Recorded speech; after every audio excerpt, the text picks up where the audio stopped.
अरे हिरन भाई कहाँ से आए हो तुम? अरे मित्र, मैं बगल के जंगल से आया हूँ। अच्छा, फिर तो तुम हमारे जंगल में नए हो। आपका इस जंगल में स्वागत है। धन्यवाद कौवे भैया, धन्यवाद। अरे हिरन भाई, क्या तुम मुझसे दोस्ती करोगे? इस जंगल में मेरा कोई भी दोस्त नहीं है।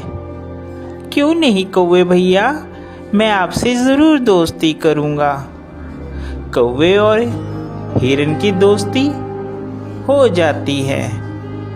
वह जहाँ भी जाते एक साथ जाते और जहाँ भी घूमते साथ साथ घूमते। एक दिन उन दोनों के ऊपर लोमड़ी की नज़र पड़ी। अरे कितना स्वादिष्ट हिरन है, ये हरी हरी घास खाता है। मेरा तो दिल करता है कि मैं इसका शिकार करूं और इसको खा जाऊं। फिर एक दिन कौवा और हिरन आपस में बात कर रहे थे। मन ही मन ललचा रहा था कि कैसे मैं हिरन का शिकार करूं।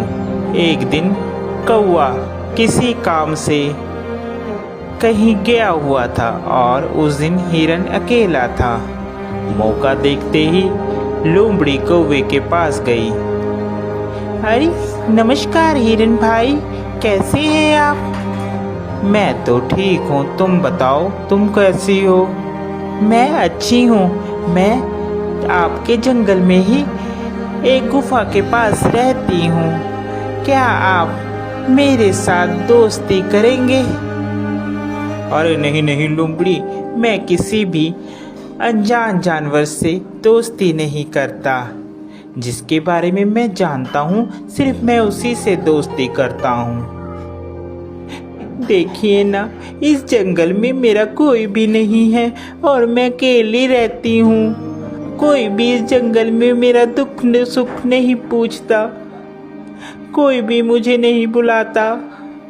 अब देखिए ना, आप ही इस जंगल में नए आए हो और आपको मैंने प्रस्ताव दिया दोस्ती का, आपने भी मेरा कहना नहीं माना। लोमड़ी की मीठी मीठी बात सुनकर हिरन का दिल पसीज जाता है और वह लोमड़ी से दोस्ती के लिए राजी हो जाता है।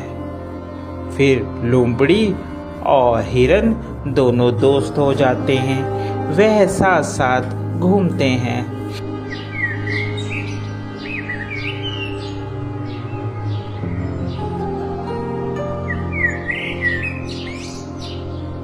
अभी हिरन मित्र, एक बात बोलूं, मुझे जंगल में एक जगह मालूम है जहाँ पर बहुत सारा तुम्हारे लिए खाना है। वहाँ पर तुम जी भरकर और पेट भरकर खाना खाना। वहाँ पर कोई भी रोक टोक नहीं है। लोमड़ी की बात सुनकर हिरन बहुत खुश हुआ और कहने लगा, ठीक है भाई, हम लोग चलते हैं खाने के लिए। वह हिरन को खेत में ले जाता है।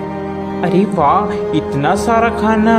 धन्यवाद भाई, तुम एक अच्छे मित्र हो जिसने मुझे इतना अच्छा खाना मुहैया करवाया। आज के बाद तुम मेरे सच्चे मित्र हो। वह खाना खाकर वापिस आते हैं। पीछे जिस किसान का वह खेत होता है, वह किसान वहाँ पर आ जाता है।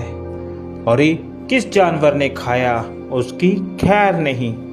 दूसरे दिन फिर हिरन और लोमड़ी प्लान बनाते हैं और वहीं पर फिर खाने के लिए जाते हैं। अरे इस हिरन को क्या पता, मैं इसे यहाँ पर इसलिए लाती हूँ कि ये खा खा कर मोटी हो जाए, फिर इसके बाद तो इसको मैंने ही खाना है। फिर किसान खेत में आता है और वह जाल लगाकर चले जाता है। प्लान के मुताबिक जब हिरन और लोमड़ी खेत में आते हैं तो हिरन उसमें फंस जाता है, जिसके बाद वह चिल्लाने लगता है, बचाओ, मुझे बचाओ, कोई है, कोई मुझे बचाओ। उसकी बात सुनकर वहाँ पर कौवा आता है और कौवा हिरन से कहता है, मित्र, मैंने कहा था ये लोमड़ी सही नहीं है, तुम इससे मित्रता मत करो, मगर तुमने फिर भी इससे मित्रता की। वह हिरन को बताता है कि कैसे तुमने किसान से बचना है। वह हिरन को कहता है, मित्र, तुम जब वह किसान आएगा तो आप मरने की एक्टिंग करना, जिससे उसे लगेगा कि तुम मर गए हो, और वह जाल खोलेगा और तुम भाग लेना। मैं तुम्हें बैठकर टोंट मारूंगा, जिससे उसे लगेगा कि मर गया हूँ। ठीक है कौवे मित्र, जैसा तुम कहोगे मैं वैसा ही करूँगा। उसके बाद वहाँ किसान आता है और हिरन वैसे ही करता है। किसान को लगता है कि हिरन मर गया है। जैसे ही वह जाल खोलता है, हिरन वहाँ से भाग जाता है।